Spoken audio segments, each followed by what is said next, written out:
ನಮಸ್ತೆ, ಇದು last ವ್ಲಾಗಿನ continuation vlog. Friend ಮನೆಗೆ ಹೋಗಿದ್ವಿ, ಅವ್ರ ಮಗನ ಬರ್ಡೇ ಇತ್ತು ಅಂತ ಹೇಳ್ಬಿಟ್ಟು.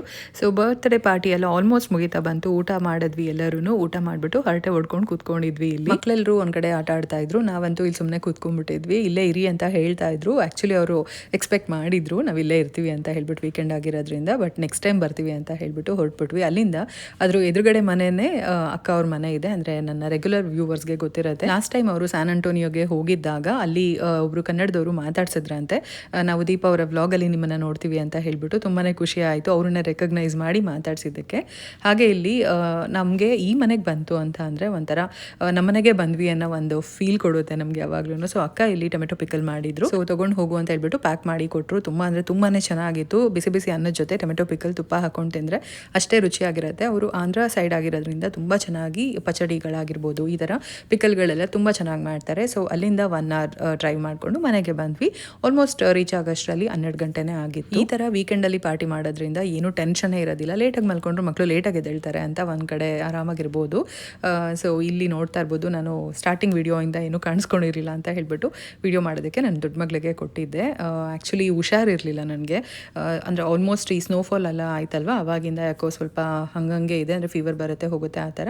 ಸೊ ಇದು ಇಂಡಿಯಾಯಿಂದ ತರಿಸ್ಕೊಂಡಿದ್ದು. ನನ್ನ ಫ್ರೆಂಡ್ ಚಿಕ್ಕಪೇಟೆಯಿಂದ ಶಾಪಿಂಗ್ ಮಾಡಿ ನನಗೋಸ್ಕರ ಕಳಿಸ್ಕೊಟ್ಟಿದ್ದು ಒಂದಷ್ಟು ಬಟ್ಟೆಗಳು. ಸೊ ಅದನ್ನು ನಾನು ಒಂದೇ ಬ್ಲಾಗಲ್ಲಿ ಹಾಕೋಕ್ಕಾಗಲಿಲ್ಲ. ಹಾಗಾಗಿ ಸ್ವಲ್ಪ ಸ್ವಲ್ಪ ವೀಡಿಯೋಸ್ ನಾನು ಯಾವಾಗ ಹಾಕೊತೀನೋ ಹಾಗೆ ಶೇರ್ ಮಾಡ್ತಾ ಹೋಗ್ತೀನಿ. ತುಂಬಾ ಚೆನ್ನಾಗಿದೆ ಕಲೆಕ್ಷನ್ಸ್ ಎಲ್ಲ. ಸಿಂಪಲ್ ಆಗಿದೆ, ತುಂಬ ಏನು ಗ್ರ್ಯಾಂಡಾಗಿಲ್ಲ.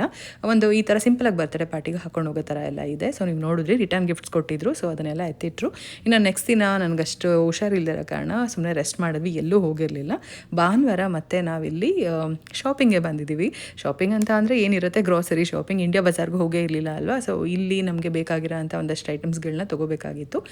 ಬಂದಿದ್ವಿ. ಹಾಗೆ ಇಲ್ಲಿ ನೋಡ್ಬೋದು, ಚೇಪೆಕಾಯಿ ಸಿಕ್ತು. ನಾವು ಇದನ್ನು ಚೇಪೆಕಾಯಿ ಅಂತ ಕರಿತಾ ಇದ್ವಿ, ಸೀಬೆಕಾಯಿ ಅಂತ ಕೂಡ ಕರೀತಾರೆ. ಹಾಗೆ ಸಿಂಪಲಾಗಿ ಹೇಳ್ಬೇಕಂದ್ರೆ ಗೋವಾ. ಸೊ ಇದು ಎರಡಕ್ಕೆ ಎಷ್ಟು ಪ್ರೈಸ್ ಆಯಿತು ಅಂತ ನಾನು ವಿಡಿಯೋ ಕೊನೆಯಲ್ಲಿ ರಿವೀಲ್ ಮಾಡ್ತೀನಿ. ಹಾಗೆ ನೀವಿರೋ ಪ್ಲೇಸಲ್ಲಿ ಎಷ್ಟಿದೆ ಈ ಪ್ರೈಸ್ ಅಂತ ಹೇಳ್ಬಿಟ್ಟು ಸಾಧ್ಯವಾದರೆ ಕಮೆಂಟಲ್ಲಿ ತಿಳಿಸಿ, ನನಗೂ ಗೊತ್ತಾಗುತ್ತೆ ಪ್ರೈಸ್ ಎಷ್ಟಿದೆ ಅಂತ ಹೇಳ್ಬಿಟ್ಟು. ಸೊ ಶಾಪಿಂಗ್ ಎಲ್ಲ ಮುಗಿಸ್ಕೊಂಡು ಹೇಗೂ ಮನೆಗೆ ಹೋಗಿ ಅಡುಗೆ ಮಾಡೋಷ್ಟು ಲೇಟ್ ಆಗುತ್ತೆ ಅಂತ ಬಿರಿಯಾನಿ ತೊಗೊಂಡು ಆನ್ ದ ವೇ ಬರೋ ಟೈಮಲ್ಲಿ ಐಸ್ ಕ್ರೀಮ್ ಚೆನ್ನಾಗಿರುತ್ತೆ ಅಂತ ಹೇಳ್ಬಿಟ್ಟು ಒಂದು 40 minutes ಅಂತೂ ಡ್ರೈವ್ ಆಗುತ್ತೆ. ಸೊ ಐಸ್ ಕ್ರೀಮ್ ತಿಂದ್ಕೊಂಡು ಮನೆಗೆ ಬಂದ್ವಿ. ಇನ್ನೊಂದು ಮಿಸ್ಟೇಕ್ ಏನು ಮಾಡಿದ್ದೀನಿ ಅಂದರೆ, ರೈಸ್ ಫ್ಲೋರ್ ತೊಗೊಬೇಕು ಅಂತ ಹೇಳ್ಬಿಟ್ಟು ಮೈದಾ ತೊಗೊಂಡಿದ್ದೀನಿ. ಹುಷಾರಿಲ್ಲ ಅಂತಂದರೆ ಈ ಥರ ಮಿಸ್ಟೇಕ್ಗಳು ಆಗ್ತಾನೆ ಇರುತ್ತೆ. ಇನ್ನು ಸ್ವೀಟ್ ಪೊಟ್ಯಾಟೊ ನೋಡ್ಬೋದು ಯಾವ ಥರ ಇದೆ ಅಂತ ಹೇಳ್ಬಿಟ್ಟು. ಇಲ್ಲಿ ಅಮೆರಿಕಾದಲ್ಲಿ ಸಿಗೋದು. ಇವತ್ತು ಇಂಡಿಯಾ ಬಜಾರಲ್ಲಿ ನಮ್ಗೆ ಇಂಡಿಯಾದಲ್ಲಿ ಸಿಗೋ ಥರದೇ ಸಿಕ್ಕಿದೆ. ನೋಡಬೇಕು ಯಾವ ರೀತಿ ಟೇಸ್ಟ್ ಬರುತ್ತೆ ಅಂತ ಹೇಳ್ಬಿಟ್ಟು. ಸೊ ಲಾಸ್ಟಲ್ಲಿ ಪ್ರೈಸ್ ರಿವೀಲ್ ಮಾಡ್ತೀನಿ ಅಂದಿದ್ದೆ. ಟೇಸ್ಟ್ ಅಂತೂ ತುಂಬ ಚೆನ್ನಾಗಿತ್ತು. ಇಂಡಿಯಾದಲ್ಲಿ ಸಿಗೋ ಥರ, ಎಸ್ಪೆಷಲಿ ಮಲ್ಲೇಶ್ವರಮಲ್ಲಿ ಸಿಗೋ ಥರ. ಸೊ ಇದೆರಡಕ್ಕೆ $6.24, ಅಂದರೆ ಇಂಡಿಯನ್ ಕರೆನ್ಸಿನಲ್ಲಿ $560 ಆಗುತ್ತೆ. Thank you for watching.